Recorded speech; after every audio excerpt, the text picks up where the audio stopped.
Hi friends, ఎలా ఉన్నారు? ఈ బిస్కెట్లు మీకు ఏమన్నా తెలుసా ఫ్రెండ్స్? నిన్న మా అక్క వాళ్ళకి ఎవరో ఇచ్చారని తీసుకొచ్చింది.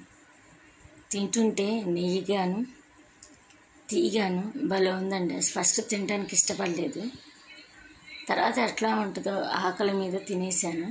ఒక నోటికి మాత్రం నెయ్యిగా, అసలు నెయ్యి వేసి చేసినట్టుగా ఉన్నారు. బాగుంది. తెల్ల బిస్కెట్స్ ఇది ఎప్పటి నుంచో చూస్తుందో నన్ను అంత ఇష్టపడలేదు, కానీ మొన్న తిన్నాక నుంచి చాలా ఇష్టమైంది ఫ్రెండ్స్. ఈ కానీ మీరు చూసుంటే, మీకు కానీ తెలుసుంటే, తినుంటే ఈ టేస్ట్ ఎలా ఉంటుందో కామెంట్స్ రూపంలో పెట్టండి ఫ్రెండ్స్. Thank you friends. ఈ వీడియో కనుక నచ్చితే సపోర్ట్ చేయండి, సబ్స్క్రైబ్ చేయండి, లైక్ చేయండి, షేర్ చేయండి. కామెంట్స్ రూపంలో ఈ వీడియో గురించి, ఈ బిస్కెట్ గురించి నాకు పెట్టండి ఫ్రెండ్స్. Thank you.